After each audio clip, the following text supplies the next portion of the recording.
film was developed to mimic how our eyes see, plus an elevation to that. So all those things that make for a better image. So as we already said, a bit of color contrast inherent to the film, so we create a bit more interest in the image.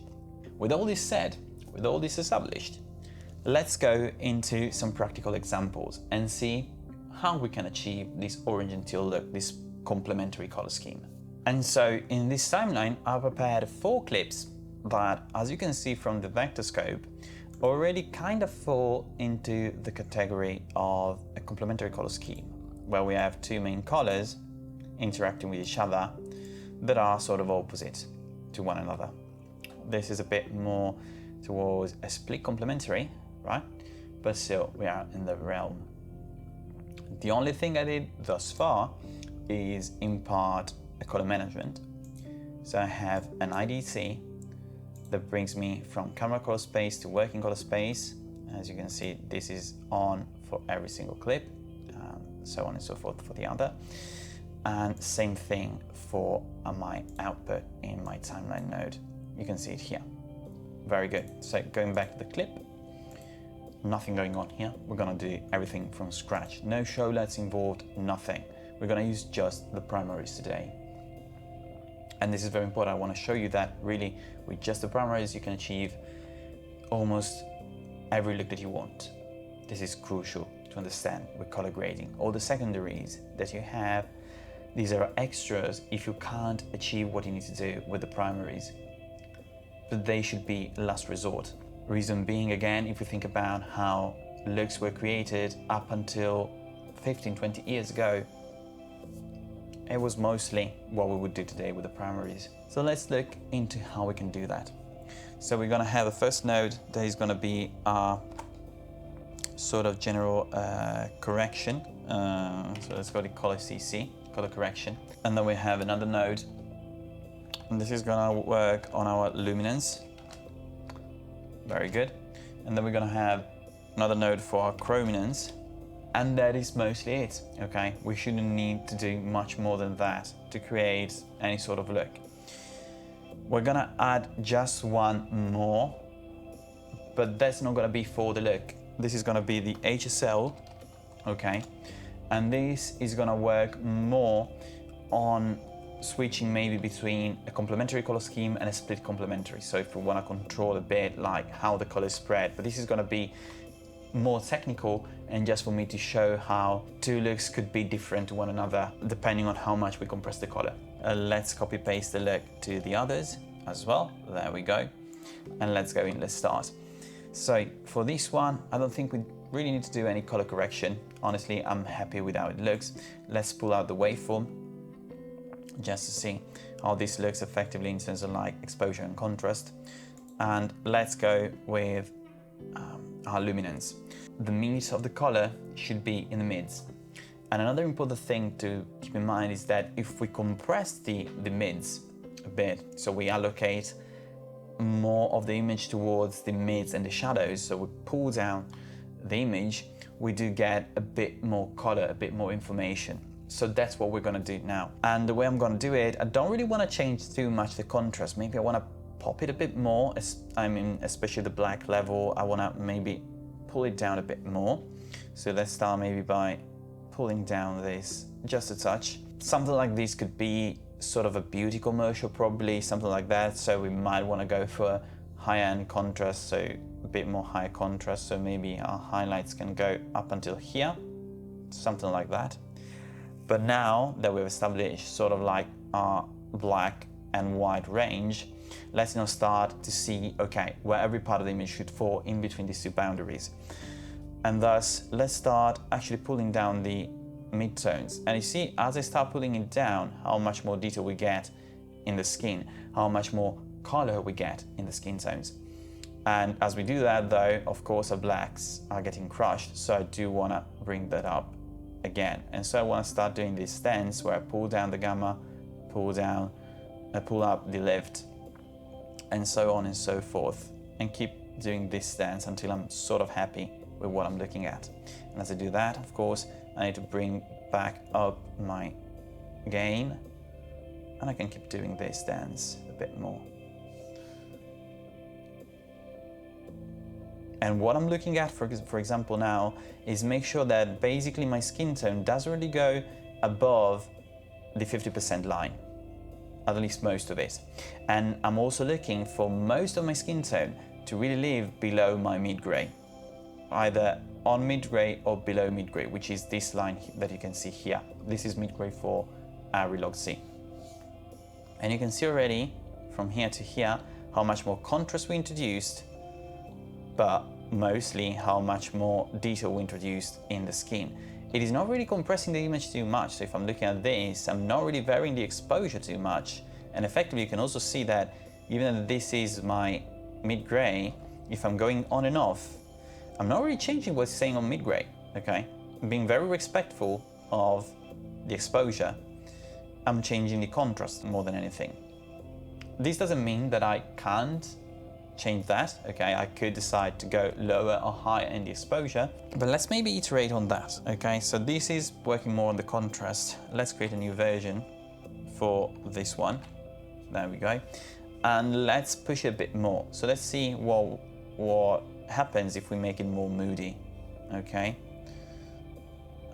So let's see something like that, for example. Okay, this could be something a bit more moody, and you can see the difference. Okay, we're not really changing the black level. There's a bit of variation in the white level, not too much, effectively, but I'm compressing a lot more the mids. And you can see how much more detail, how much more color I'm getting in the skin and in the background by doing this. And personally, probably I would prefer this one, but for a commercial, this one might be a bit best. Let's roll for this one just because it's more effective to our use case, our example today. Let's maybe just bring back a bit more of the highlights to open it up a bit more. Something like this. Yeah, let's say this is where we're at now. So let's go to the next node and let's start work on the chromaticity of the shot. Let's look at a vector scope, and a vector scope already, given how the set design works in here, is giving us a very good split complementary where we have, like this would be already good to go, most probably if this was a commercial, because it has sort of a neutral shadows. If we look at the hair, it's still very black. If we look at the highlights, they are pretty neutral. But let's say we want to make this a bit more cinematic, quote unquote, which as we just established means we start adding some split complementary in there, which as we just established means adding a bit more warmth in the mids and cooling off a bit the shadows. Again, I'm gonna use my primaries. So let's start injecting. She's Caucasian, so I'm probably go a bit more towards red than yellow when I'm introducing my warmth in the mids. But overall, I'm gonna go diagonally towards this direction. And so keep an eye here right now on the gamma, okay? And by the way, one important thing that you need to keep in mind is that the vector scope is there as an aid, but should not be something that forces you. Rely on your eye. Make sure that what you're creating is beautiful. That's important. So let's say a push like this, I'm happy with. It gives the skin tone a lot more color, which I'm happy with. And by the way, this is probably a bit zoomed in, so it looks like it's much more saturated than it is. Actually, this is what we should be looking at now. But as you can see, as I've done so, I've introduced a lot of warmth in my hair, for example. So let's bring it back to something more neutral. And we can start even pushing it towards the realm of the cool tones, not even neutrals, okay? So I'm pushing these, you can see, towards the teal. And as I do that, I can start bringing back some warmth in my mids. And so again, this is sort of a dance where I go back and forth between my lift and my mid to create this difference, to create this split. And so if I go before and after, you see how much more life I'm giving to the skin without really making the image affected too much. Like my shadows are still keeping that coolness that gives me this depth in the image. Let's push it a bit more, just to make it a bit more extreme for the sake of, you know, the tutorial. Okay, and you see now what's happening is also that the skin is becoming maybe a touch too red, but I do like how the contrast is coming together. So what we could do is control the highlights now a bit to compensate this red. So I could go and start pushing my highlights, my gain, towards yellow to complement that. Something like that probably. And so you can see effectively I'm adding a lot more color to my image by doing this without making it so pushed that it just looks unnatural, right? Let's say we're happy with this. Let's jump to this node that I said is going to be more of a gimmick. If we look at this image now, again, this looks a bit more like a split complementary. If we zoom in, we have both orange and red. Let's just say, you know, for the sake of the tutorial, I want to make this a bit more compressed. And so I might decide to take my reds, and now look, here are my curves. I might decide to take my reds, compress them a bit more towards orange, and compensate, of course, the yellow shift with my yellow. So maybe let's do something like that. Okay. And you can see what's happening.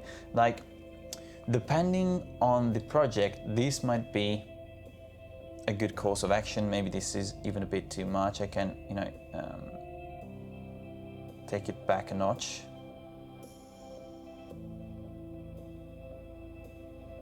Say something like this. Again, this could be ways to go for specific projects. Maybe they want the skin to look a bit more uniform. Personally, I like when the color is a bit more expanded, has a bit more variation. I feel it looks more interesting. And another thing we can do, by the way, here is compressing a bit the other end of the spectrum. So we end up with something like this, which is complementing even better. And again, you can see how this change effectively creates more contrast in the color, but to me loses a bit of the interest, especially on the face, where like the lips and the blush is getting too much compressed towards the skin. Again, before and after, it's a subtle difference again, but this is more to show you, okay, what happens if I start tweaking a bit more my image to one direction or the other. And let's go into this image here. So this image here, let's park it, let's say here. He looks happy. He has a big tasty chunk of pizza in his hand. And this one, let's go for a bit more stylized. So again, let's pick our luminance and let's start playing a bit with it. So again, lift gamma gain. In this case, I really wanna make it pop. So we're gonna go for a much higher contrast than before. And so just to give you a bit of context, the reference for this one is gonna be Drive, especially this still here from Drive. There you go. Okay, gonna sort of reference this image to what I'm gonna make it look like. Very high contrast scene. You can see how much this stretches through the waveform. So let's go for it. So let's start compressing the mids quite a lot. Our blacks, we want them to be almost crashing down. And our highlights, we can pull them quite up. And probably we can compress a bit more the mids. I like the mids to be very compressed on this one. It needs to be very on the edge.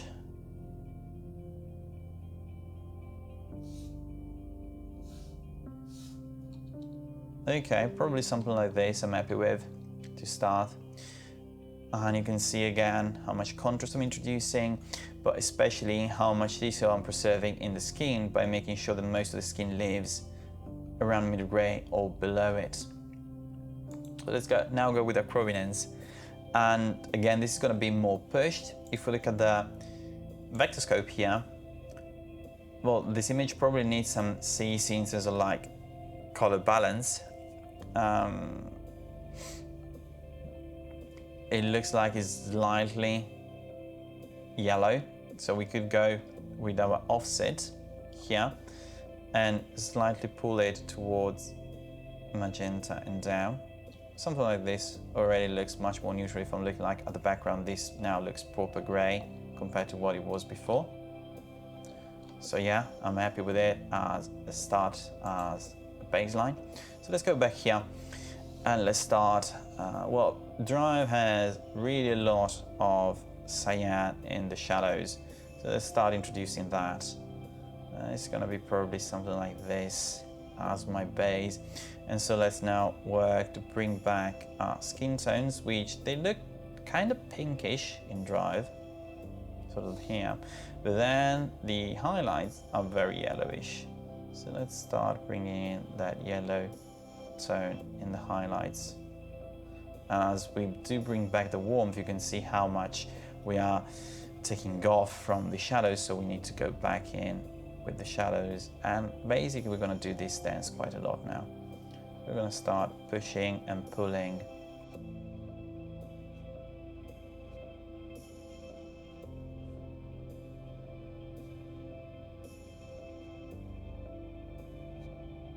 So probably something like this. Let's pull up the reference. Yeah, we're getting close. By the way, normally I would work with the reference up rather than opening it, closing it, but I want you to be able to see better the image I'm working with.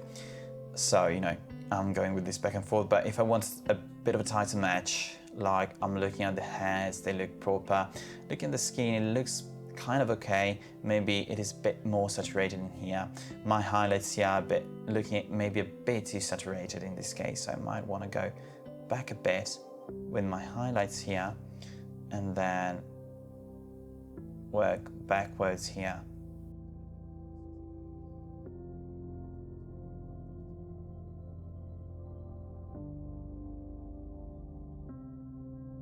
Yeah, probably something like this. A bit more green in the shadows to make it the overall image feel warmer than cooler.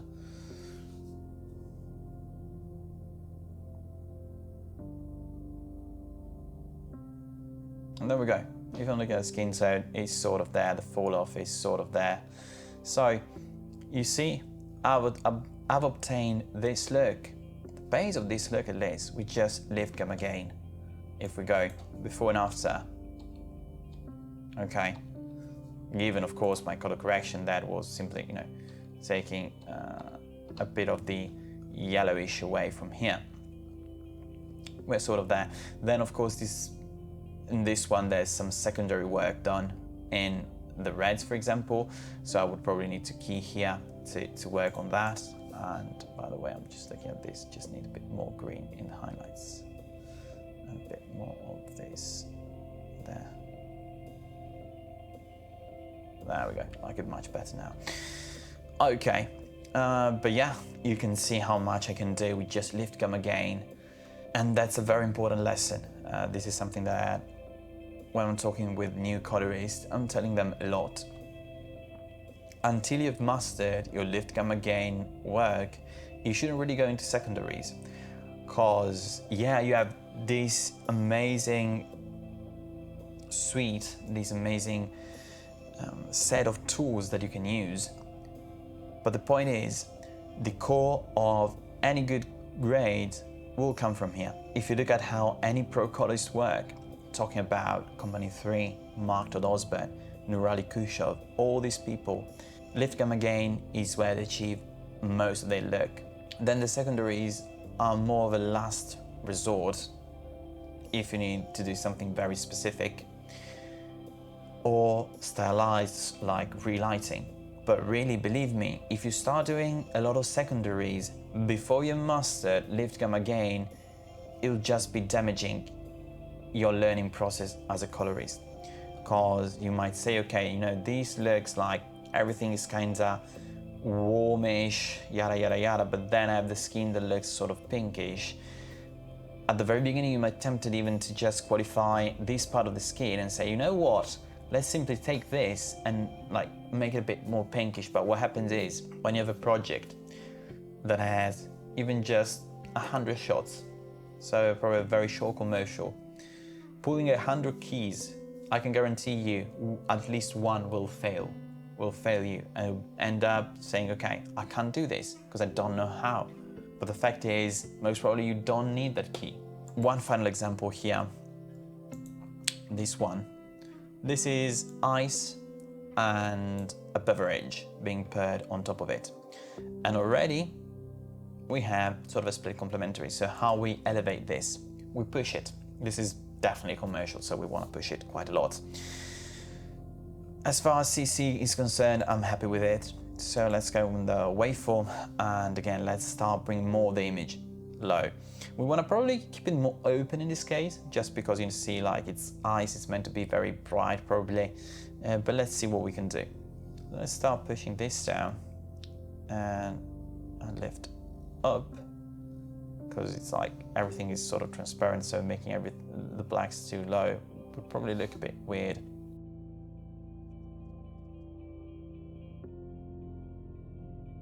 Where do I like it best? Do I like my blacks to be a bit tighter, a bit more open? I might like them a bit tighter in this case. And let's keep going just a touch. Maybe open it back up a notch. And yeah, something like that. It's still very bright, as you can see. But now we do get a lot of color, a lot of information in the eyes. There we go. We might want to double check like we don't have any hard blacks, but if I bypass, no, I'm not really crushing any information or anything. Maybe the whites, I could just go in my logs and pull down the whites ever so slightly so I get a bit of detail back, just a notch. There we go. And then in the chroma, we're gonna sort of do the same thing we just did. In this case though, I'll try to keep my highlights very clean. Since this is ice, I really wanna keep it very white. Okay, let's go back to scope and let's start playing with this a bit more. Let's pull in some more teal in the shadows, but let's make sure that a beverage stays on a very nice color. And in this case, since this is supposed to be looking more goldish than reddish, I'm effectively pulling my shadows more towards blue than cyan, because if you think about where gold sits, that's more towards yellow than orange, and that's to complement it and it more blue.